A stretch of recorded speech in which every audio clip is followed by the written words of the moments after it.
हमें खुशी है इस बात की कि हम आज हमको आपके दर्शन करने का मौका मिला।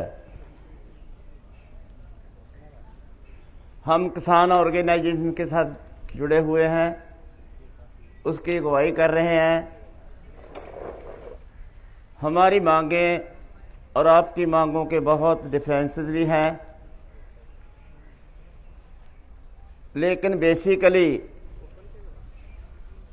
हमारी और आपकी ज़रूरतें,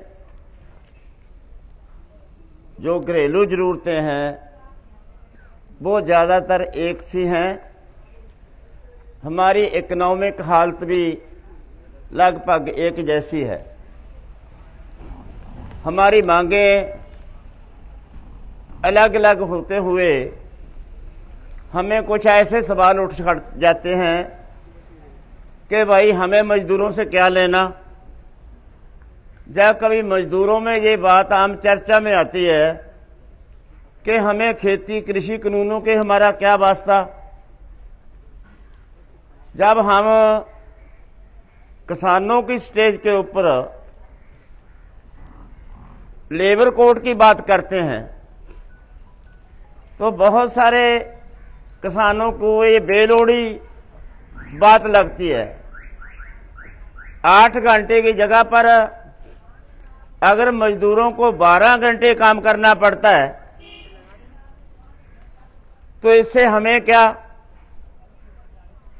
हमें तो इसका ये फायदा हो सकता है कि अगर हमारे खेत में, हमारे घर में कोई मजदूर 8 घंटे की जगह ज़्यादा काम करता है, इसका हमें तो बेनिफिट है। लेकिन जब हम इसको कारपोरेट की नजरिए की तरफ से देखते हैं तो हम महसूस करते हैं कि भाई ये 4 जो लेबर कोड है और 3 कृषि कानून है, ये एक ही संस्था ने बनाए हुए हैं। एक ही संस्था का नीतिगत फैसला है। एक ही संस्था है जो मजदूरों की जेब से निकालकर कारपोरेट सेक्टर को देना चाहती है। वही संस्था एग्रीकल्चर खेतर से किसानों की जेब से निकालकर कारपोरेट की जेब में डालती है। ये लटेरा भी एक है और नीति भी एक है। जब हम ये बोलते हैं, हमारे आम जनता में भी सवाल आता है, मीडिया में भी सवाल आता है कि 3 कृषि कानूनों के अंदर जो आंदोलन चल रहा है इसमें लेबर कम आ रही है, लेबर का हिस्सा नहीं है। शायद लेबर को ऐसा लगता है कि ये 3 कानूनों का हमारे पर क्या असर होने वाला है। हमारे पास तो जमीन नहीं है, ना हमारी जमीन ने जाना है, तो इसका हमें हमारे से क्या लेना देना है। हमारा बंगाल वाला साथी का सवाल भी था, उसकी भाषा में भी बोला, उसने हमारे से बात भी हुआ। और इसको जब हम नजदीक से देखते हैं कि इसके अंदर जो जरूरी वस्ता एक्ट है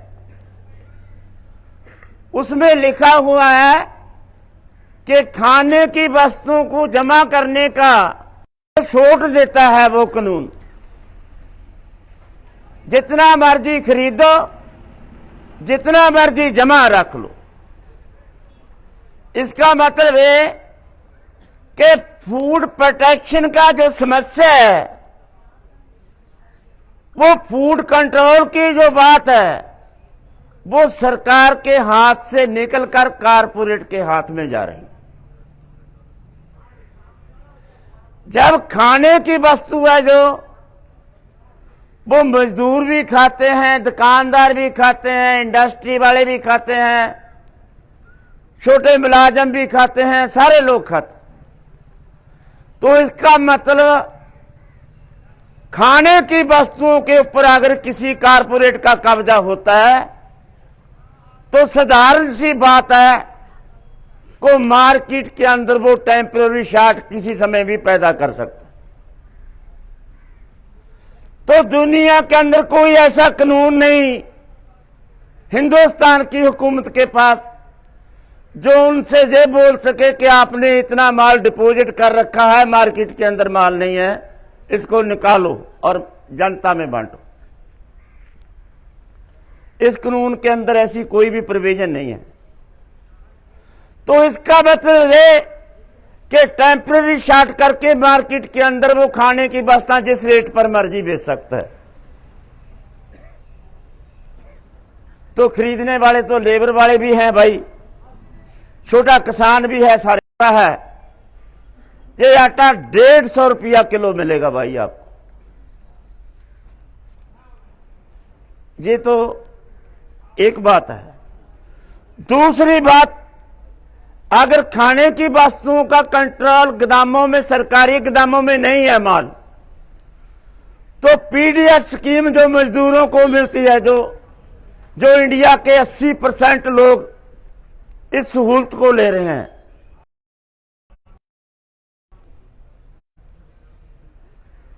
ये मोटी बात है इस कृषि कानून के अंदर, जरूरी वस्तुओं के अंदर, जो बहुत बड़े हिस्से के ऊपर प्रभावित करेगी, बहुत बड़े हिस्से के ऊपर असर डालेगी।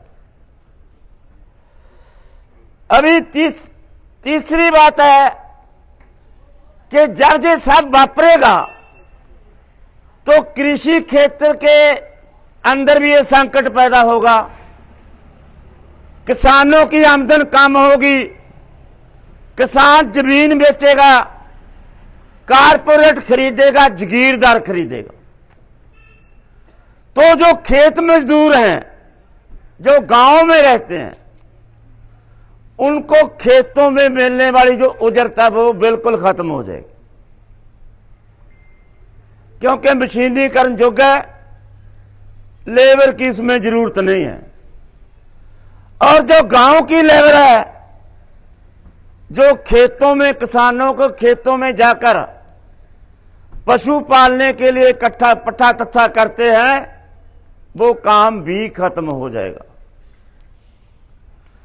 अगली महत्वपूर्ण बात यह है कि जब ये खेती संकट के अंदर जमीनें बिकने लगी, तो 60% किसान खेती से बेला होकर लेबर के अंदर आ जाएगा। जब लेबर की पॉपुलेशन बढ़ जाएगी तो लेबर की एक मार्केट लगेगी जिसमें बोली होगी। एक बुलाने की जगह पर 10 आदमी आएंगे, जैसे बेरोजगारी के लिए लेने लगते। मतलब ये कि लेबर की एक मार्केट होगी जिसमें पूंजीपति जाएगा, मर्जी की लेबर खरीदेगा कि बूढ़े हैं भाई आप लोग जाओ, बीमार हैं आप लोग जाओ। इसका क्राइसिस है कि बेरोजगारी का आलम खेती सेक्टर से निकलकर लेबर के मेले के अंदर डाल जाएगा। ये सबसे बड़ा इसका असर होने वाला है। इसलिए ये कह सकते हैं कि ये कानून जितने खतरनाक किसानों के लिए हैं, ये मजदूरों के लिए भी उतने ही खतरनाक हैं। फिर सवाल ये है, अगर ये बात है कि मजदूर इसमें शामिल फिर क्यों नहीं हो रहे भाई? ये एक दूसरी बात है। मजदूर एक ऐसी क्लास है जो हर रोज कमाती है, हर रोज खाती। वो किसी आंदोलन के अंदर लगातार जाकर बैठ जाए, मोर्चा लगाकर उनकी सपोर्ट के अंदर, जैसे किसान बैठे हैं, ऐसा कभी भी संभव नहीं हो सकता। ना सन्नत वाले जा सकते हैं, ना खेत मजदूर जा सकते। वो सपोर्ट कर सकते हैं। किसी एक दिन हम कॉल दे दें, जैसे 26 नवंबर की कॉल है हमारी कि भाई सब के सब लोग हमारे इकट्ठों में आओ, चाहे वो खेत मजदूर हैं, चाहे वो सन्नत वाले मजदूर हैं, चाहे कोई और किस्म का कोई मजदूर है, चाहे कोई मुलाजिम है, चाहे कोई बेरोजगार है, वो एक दिन के लिए आ सकते हैं, प्रोटेस्ट करने के लिए, सहयोग करने के लिए आ सकते हैं। लेकिन लगातार मोर्चे के अंदर बैठना उनके लिए संभव नहीं है, हम समझते हैं। इसीलिए हम उनको उस रोज ही बुलाते हैं जिस रोज उनकी जरूरत होती। अगली बात, फिर सन्नत वालों के साथ हमें हमदर्दी क्यों है भाई? ठीक है, हम जब करते हैं बात लेबर कोड की बात करते हैं, तो हमारी क्या जरूरत है कि हम आपकी बात कर रहे हैं भाई? जे जमहूरी राज के अंदर, लोकतंत्र के अंदर अगर काम की सीमा नहीं है तो ये जमहूरी मनुखी अधिकार की उल्लंघना है। अगर कोई सरकार अपनी ईगो की मारी हुई, हंकार की मारी हुई ऐसे फैसले करती है कि अधिकारों को छीनती है, तो हम मेहनत करने वाले लोगों को एक दूसरे की सपोर्ट में आना चाहिए। क्योंकि देश से नहीं आए, इसी भारत की सरजमी के ऊपर वो लोग भी पैदा हुए, उनका भी अधिकार है। अगली जो बड़ी बात है वो है अगर हम ये सोचते हैं कि कारपोरेट सेक्टर का बड़ा हल्ला हो रहा है इंडिया के ऊपर, विकासशील मुल्कों के ऊपर, तीसरी दुनिया के देशों के ऊपर, कारपोरेट के मुनाफे के लिए हमारी सरकार जो फैसले कारपोरेट को बड़े मुनाफे दे सकते हैं, वो फैसले करने के लिए हमारी जेबों से निकालकर कारपोरेट को देने जा रही है। हम इन फैसलों को बर्दाश्त नहीं करेंगे।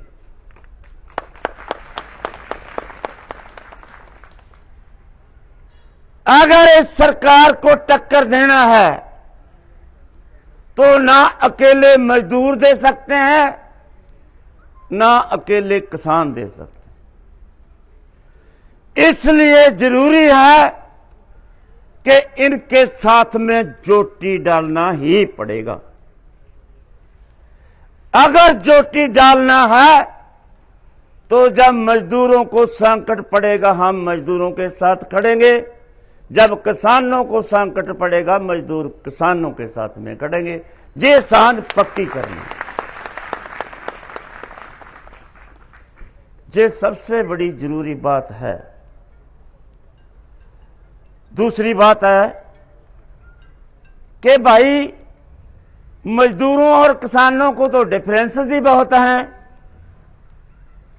मजदूर दिहाड़ी की मांग करते हैं, ज्यादा मांगते हैं, आप कम देना चाहते हैं, उनका तो आपके साथ टकराव है। इसको कैसे एडजस्ट करेंगे?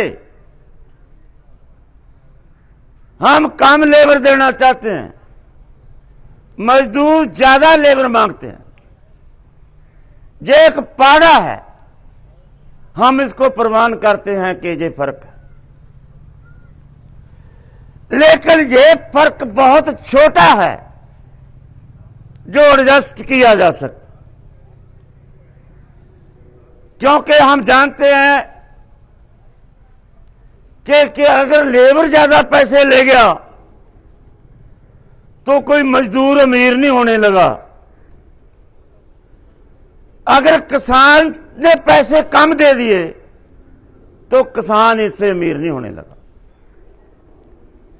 ये डिफरेंसेस छोटे हैं, बड़ी हमारी सांझ है, बड़ी हमारी जरूरत है। विद्या किसान को भी चाहिए, विद्या आपको भी चाहिए, सेहत आप सेवा में आपको भी चाहिए, सेहत सेवाएं हमें भी चाहिए।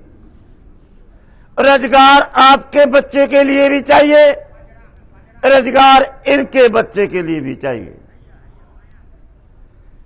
कहानी बांट के खात्मे के लिए आप भी लड़ रहे हैं, उसी लड़ाई को हम भी लड़ रहे हैं।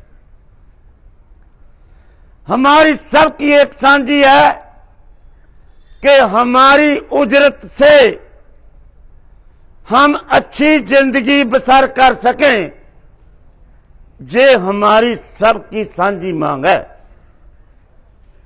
कि किसान खेती से इतना बचे कि अच्छा गुजारा कर सके, मजदूर की सैलरी इतनी हो कि अपने परिवार का गुजारा अच्छी तरह कर सकता हो।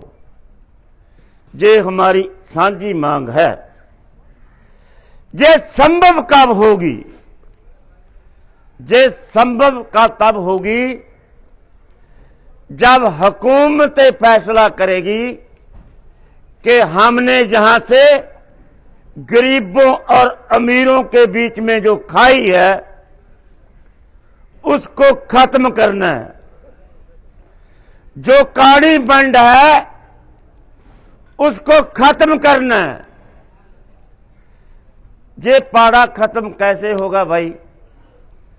तो इसका मतलब है कि ऊपर वाले को नीचे आना होगा और नीचे वालों को ऊपर लेकर जाना होगा, तब ये बराबरी का राज।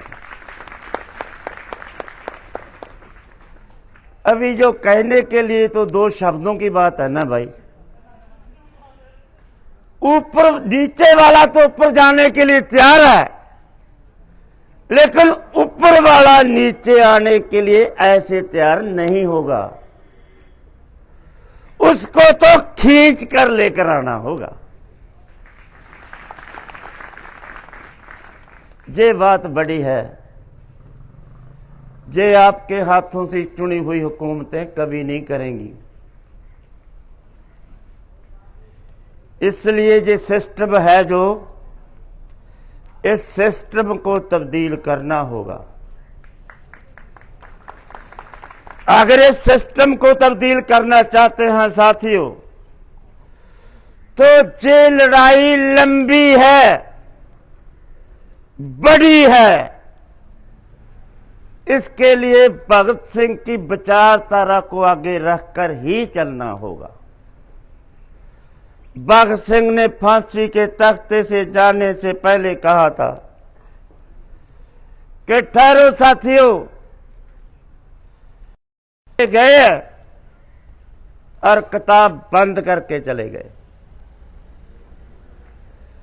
जिसको इस बात का पता है कि हमने वापस इस कमरे में नहीं आना, जिसको इस बात का पता है कि इस संसार को हम अलविदा कहने जा रहे हैं, वो किताब का बरका फोल्ड करके, किताब बंद करके अगर रख के गए हैं तो किसके लिए? ये आपके लिए बहुत बड़ा सवाल है साथियों।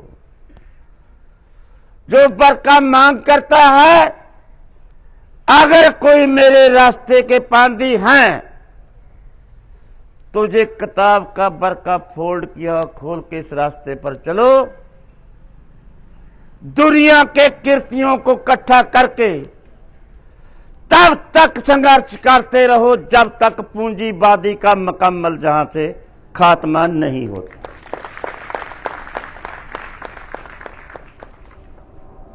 बहुत बड़ी लड़ाई, उसी लड़ाई को लेकर बैठे हैं हम यहां।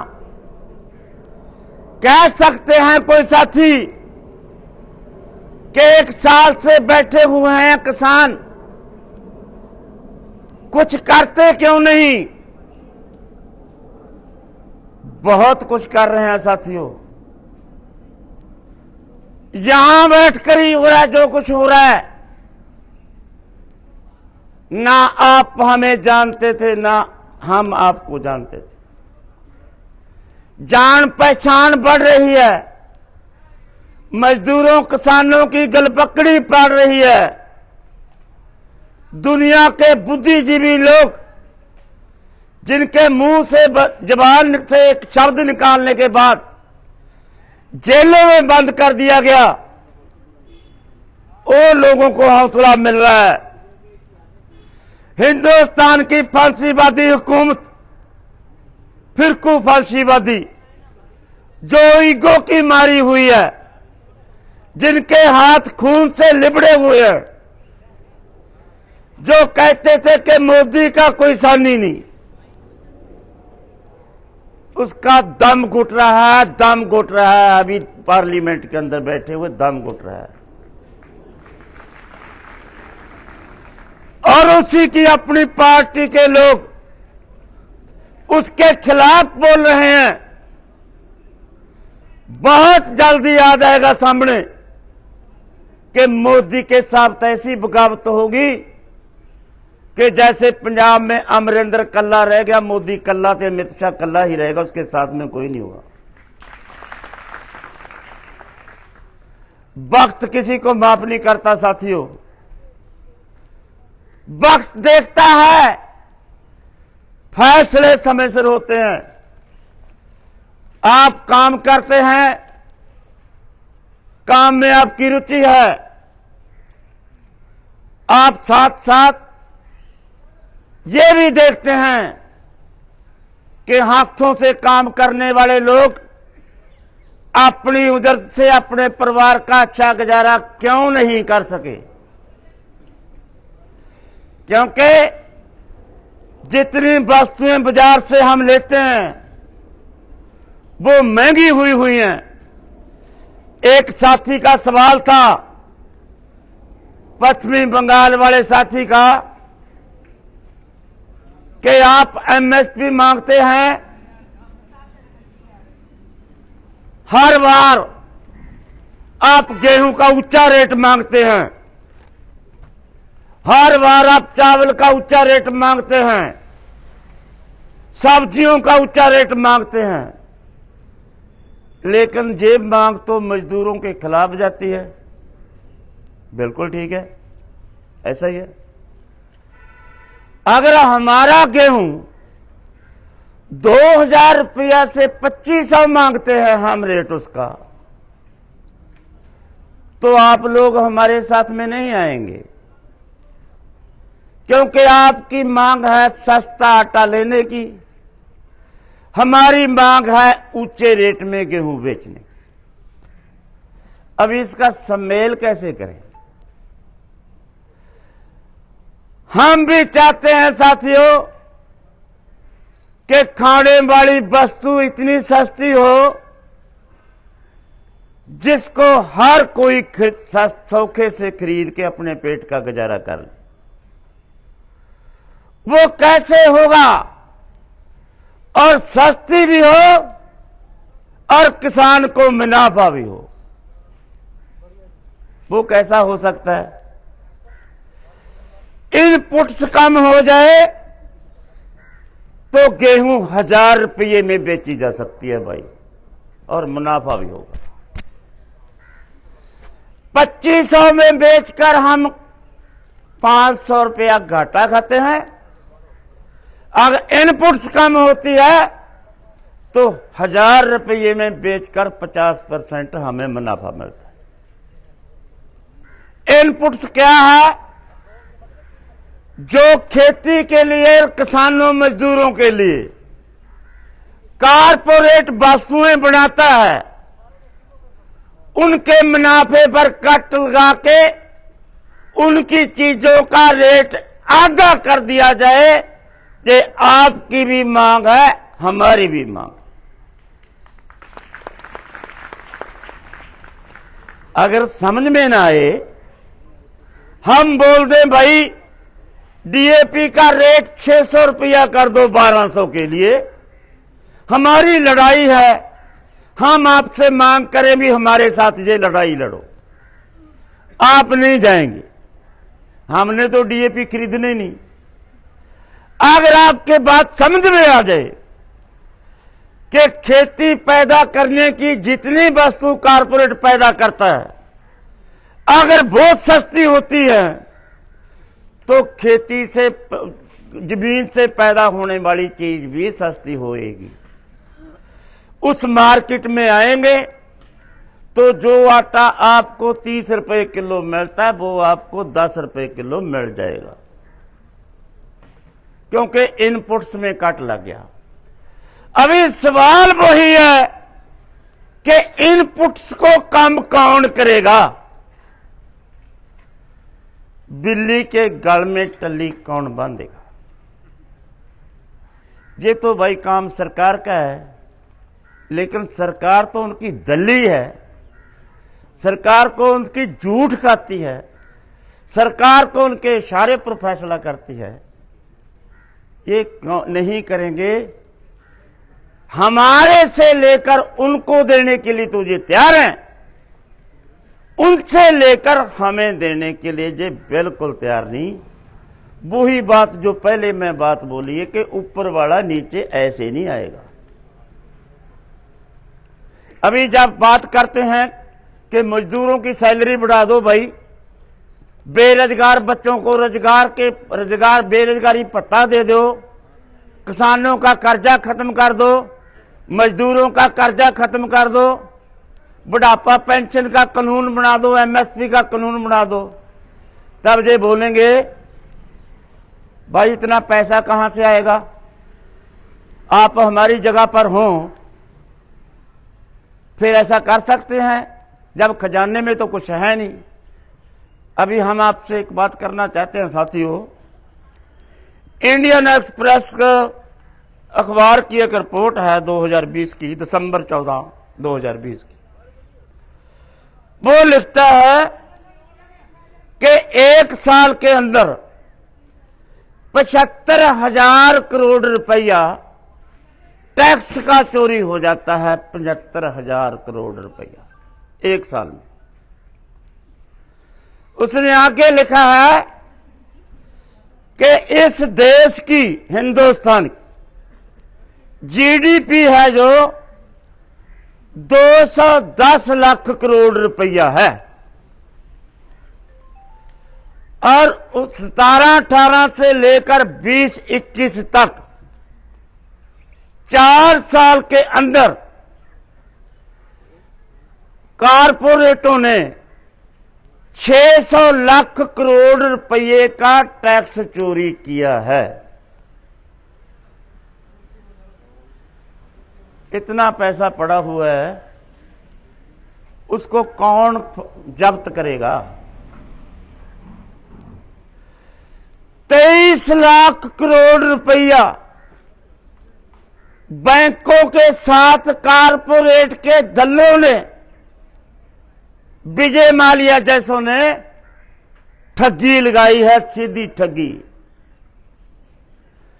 40,000 करोड़ रुपया हर साल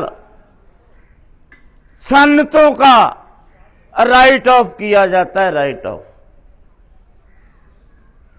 इनके पास पैसा नहीं है। जिनके पास पैसा है उनके पास ये जाते नहीं, उनके पास मुंह नहीं करते। इसलिए साथियों, इस देश में किसी बात की कमी नहीं है, सिर्फ सच के ऊपर खड़ के पहरा देने वाले लोगों की कमी है भाई। सच और झूठ की लड़ाई है, गरीबों और अमीरों की लड़ाई है, कोलियां और मैलों की लड़ाई है। ये लंबी लड़ाई है, अच्छी लड़ाई है, दिशा ठीक है, दुशा भी ठीक हो जाएगी। आप तैयार हुए। हम पूरे विश्वास के साथ आपको कह सकते हैं साथियों, कानून वापस होते हैं कि नहीं होते इस बात का हमें नहीं पता, पर ये दावे से कह सकते हैं कि जय किसान मोर्चा दुनिया की सियासत के लिए एक सिंबल बना हुआ है और ये पूरी दुनिया की सियासत सिंबल के द्वारा घूम रही है। जो दावे करते हैं बड़े बड़े कि अमेरिका बहुत बड़ा मुल्क है, ज्यादा समय तो नहीं ले रहा, कि वो बहुत सरमाएदार है, जे खेती मॉडल जो जहां लेकर आ रहे हैं जे वहां फेल हुआ मॉडल है। अमेरिका के किसान कर्जे में दबे हुए हैं। 6% किसान खेती करते थे अमेरिका में, आज उनकी गिनती 1.5% रह गई है, 1.5%। इसलिए साथियों, दुनिया की हालत इस समय लड़ाई की दिशा से बहुत अच्छी है। वॉलमार्ट बड़ी कंपनी है, परचून खेतर की सबसे बड़ी कंपनी कारपोरेट की, बहुत बड़ा विरोध उठा हुआ है उसके साथ। और जो किसान आंदोलन पहला आंदोलन है जिसने कारपोरेट साथ के साथ सीधी टक्कर ली है। सरकारों के साथ लड़ाई होती थी, ये लड़ाई कारपोरेट को सेदत की जाए सीधा। बेशक अडानी और अंबानी का नाम ऊपर आता है, लेकिन हिंदुस्तान के अंदर ऐसे 10 लोग और भी हैं बड़े, दुनिया के अंदर इनकी गिनती काफी बड़ी है। इसलिए लड़ाई बहुत अच्छी है, लंबा चिर चलने वाली है। हौसले रखो, अपना काम भी करो, संघर्षों के अंदर रुचि रखो। मैं लास्ट में कॉल देकर जाता हूं साथियों, आपको अब उम्मीद करता हूं कि आप 26 नवंबर वाले दिन बॉर्डरों पर बैठे हुए जो किसान है, टिकरी में, सिंगू में, गाजियापुर और जहां पर भी आपको नजदीक पड़ता है, वहां पर जरूर कुछ ना कुछ साथी जाएं। और मैं अपनी ऑर्गेनाइजेशन की तरफ से, जिनकी स्टेज टिकरी पकौड़ा चौक बीबी गुलाब कौर नगर में लगी हुई है, आपको कॉल देकर जाता हूं कि हमारी स्टेज में 26 नवंबर वाले दिन आप जरूर आएं। हम आपका इंतजार करेंगे। लंबी लड़ाई है, एक दूसरे के साथ जुड़कर चलेंगे, मोढे से मोढा मिलाकर चलेंगे, आखिर जीत हमारी होगी। धन्यवाद।